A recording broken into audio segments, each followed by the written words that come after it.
Hi guys, welcome back to ഞാൻ ആയിരിക്കുമെന്ന് വെച്ചാൽ അപ്പോൾ നമ്മൾ ഇന്ന് എളുപ്പത്തിലൊരു പനീറാണ് വീട്ടിലുണ്ടാക്കാൻ പോകുന്നത്. അതിനുവേണ്ടി നമ്മൾ ആദ്യം പാല് അടുപ്പത്ത് തിളപ്പിക്കാൻ വെച്ചിട്ടുണ്ട്.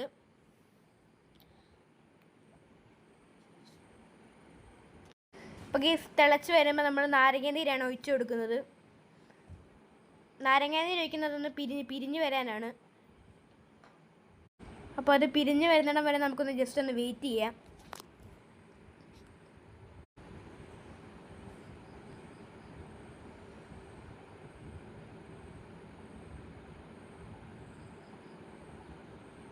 അപ്പോൾ ഗീസ് നാരങ്ങാനീര് ഒഴിക്കുന്നതിനിടയ്ക്ക് നമുക്ക് വിനാഗിരി ഒഴിക്കാം. പക്ഷേ വിനാഗിരി ഒഴിക്കുമ്പോൾ ഇത് ആസിഡല്ലേ, അതുകൊണ്ട് വേണ്ട. അപ്പം ഞാനിവിടെ നാരങ്ങാനീരാണ് ഒഴിച്ചെടുക്കുന്നത്. അപ്പോൾ ഗീസ് നിങ്ങൾക്ക് കാണാൻ പറ്റും, നല്ലപോലെ പിരിഞ്ഞു വരുന്നുണ്ട്.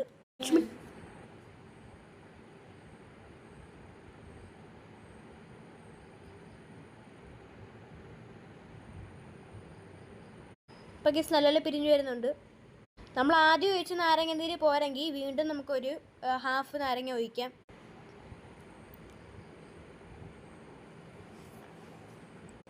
അപ്പോൾ ഗൈസ് ആ വെള്ളത്തിന് കളർ ചേഞ്ച് വരുമ്പോൾ നമ്മൾ സ്റ്റൗ ഓഫ് ആക്കണം.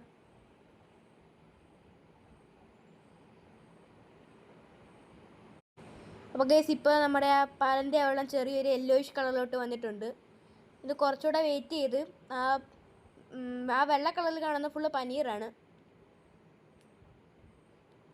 അപ്പോൾ ഗൈസ് ഇനി നമ്മൾ ഒരു വെള്ളത്തോർത്തിൻ്റെ താരെ ഒരു അരിപ്പ് വെച്ചിട്ട് അത് നല്ലോണം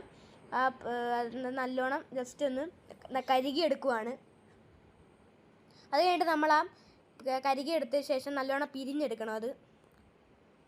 അങ്ങനെ പിരിഞ്ഞെടുക്കുന്ന നല്ല വെള്ളമയം കളയാനാണ്. പിന്നെ നമ്മളൊരു പാത്രം വെച്ചിട്ട് അതിൻ്റെ മണ്ടയ്ക്ക് വേറൊരു അരിപ്പ് വെച്ചിട്ട് നമ്മൾ പനീർ നല്ലോണം ഇങ്ങനെ ജസ്റ്റ് നല്ലപോലെ ഒന്ന്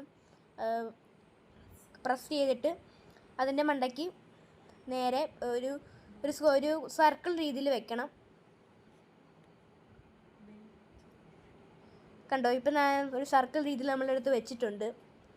അതങ്ങനെ വെക്കുന്നതെന്ന് വെച്ചാൽ ചെറിയൊരു ഷേപ്പ് കിട്ടാനാണ്. പക്ഷേ അങ്ങനെ വെക്കുമ്പോൾ ചെറിയ ഷേപ്പൊന്നും കിട്ടത്തില്ല, എന്നാലും കിട്ടും. അപ്പോൾ ഗൈസ് അതിൻ്റെ മണ്ടയ്ക്ക് നമ്മൾ ഒരു വെയിറ്റുള്ള ഒരു കട്ടയാണ് എടുത്ത് വെച്ചേക്കുന്നത്. അതെന്ന് വെച്ചാൽ ഈ പ്രസ് ചെയ്യുമ്പോൾ ഷേപ്പ് കിട്ടാനാണ്. അതിൻ്റെ മണ്ടയ്ക്ക് വീണ്ടും നമ്മൾ വേറൊരു വെയിറ്റും കൂടെ വെച്ച് അതിന് നല്ലോണം പ്രസ് ചെയ്ത് നമ്മൾ കൊടുക്കണം. അതിൻ്റെ മണ്ടയ്ക്ക് ഇതേപോലത്തെ ഒരു കട്ടയും കൂടെ വെച്ചിട്ടുണ്ട്. അപ്പോൾ ഗൈസ് ഇത്രയുള്ള വീഡിയോ നിങ്ങൾക്ക് ഇഷ്ടപ്പെട്ടെങ്കിൽ please like, share and subscribe.